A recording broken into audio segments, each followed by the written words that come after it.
আসসালামু আলাইকুম। আপনারা জানেন যে আমরা কয়েকদিন যাবৎ আমাদের খামারে অনেক ব্যস্ত সময় পার করতেছি। তো আমাদের যে ফার্মি মুরগির বাচ্চাগুলো ছিল, তো আমাদের এই ব্রুডিং শেষ করে সেগুলো অন্যত্র খামারে নিয়ে গেছি।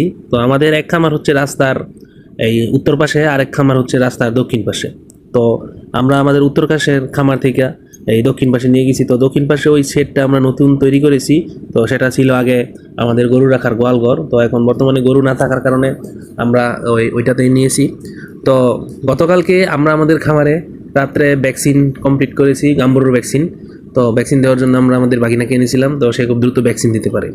আর ভ্যাকসিন দেওয়ার পর আজকে আমরা আমাদের খামারের পুকুরে যে এই মাছের খামার আছে, তো ওইটাতে জাল ফেললাম। জাল ফেলে যে মাছগুলো আছে, তো সেগুলো এক খামার থেকে আরেক খামারে নিয়ে যাব। তো আমাদের প্ল্যান হচ্ছে এবার আমাদের এই খামারে এই পাঙ্কাশ মাছ চাষ করার। তো আমরা এই প্রথমবারের মতো আমরা আমাদের খামারে পাঙ্কাশ মাছ ছেড়ে দেখবো যে কেমন হয়।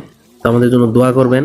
তো সেই জন্য কয়েকবার করে জাল উঠাচ্ছি মানে টান দেওয়াচ্ছি। তো দিয়ে একবারে টোটালি পানি শুকিয়ে তারপর চুন প্রয়োগ করে পরিষ্কার নিরিষ্কার করে চুন প্রয়োগ করে তারপর আমরা পাঙ্কাশের পোনা দিয়ে দিব ইনশাল্লাহ 2-1 দিনের ভেতর।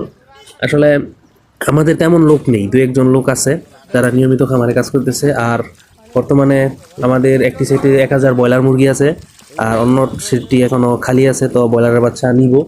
আসলে কয়েকদিন আগে একটু জ্বর হওয়ার কারণে আমাদের খামারের এই পর্দা ছিঁড়ে যায়, তো সেই জন্য আর কি আমরা এখনো ওইটার মধ্যে বাচ্চা উঠাই নাই। তবে বাচ্চা 2-1 দিনের মধ্যেই চলে আসবে, ফোন দিয়েছিল ডিলার। আর আমরা যে ব্যবস্থায় যে প্ল্যান মোতাবেক আগাচ্ছি, ইনশাল্লাহ আমাদের আর বাচ্চা কিনে আনতে হবে না। যখন আমরা প্যারেন্টস বানিয়ে ফেলবো, তখন আমরা আমাদের খামারে এই নিজের ডিম থেকেই নিজের ইনকিউবেটরে বাচ্চা ফুটাতে পারবো ইনশাল্লাহ। আর আমাদের যে কালার বার্ডের মুরগিগুলো ছিল, সেগুলো সকল মুরগি বিক্রি হয়ে গেছে। কিছু কয়েকটি মুরগি রেখে দিয়েছি আমরা, তো দেখার জন্য যে এগুলা কীরকম ডিম দেয় বা কীরকম হয়। তো দেখা যাক কী হয়, তো আপনাদের দেখাবো এবং জানাবো। আর এখন আমরা আমাদের এই মাছগুলো যেগুলো পোনা আছে সেগুলো ধরে তারপর এই ড্রামের মধ্যে করে আমাদের বড় পুকুরে নিয়ে যাচ্ছি। আর আমাদের পুকুরে প্রচুর পরিমাণ ছোট ছোট মাছ, গুড়া মাছ যেটাকে বলে, সেটা হয়েছে। আর শিং মাছ হয়েছে। তো আমরা কিন্তু এই গুড়া মাছগুলো বা শিং মাছগুলো ছাড়ি নাই।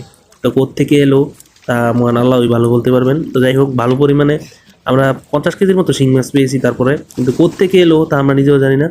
তবে হয়তো অন্য কোথাও থেকে এসেছে, বিল থেকে এসে দীর্ঘদিন পর এরকম হয়েছে। আমরা কিন্তু দীর্ঘদিন যাবত আমাদের এই পুকুর এই চাষবাস করতেছি, যে তো পানি শুকাচ্ছি না, তো দীর্ঘদিন যাবতই এই পানির মধ্যেই কাজ করতেছি। তো এবার অনেক দিন পর, 3-4 বছর পর হয়তো আমাদের এই পুকুরে পানি শুকিয়ে পুকুর পরিষ্কার করছি।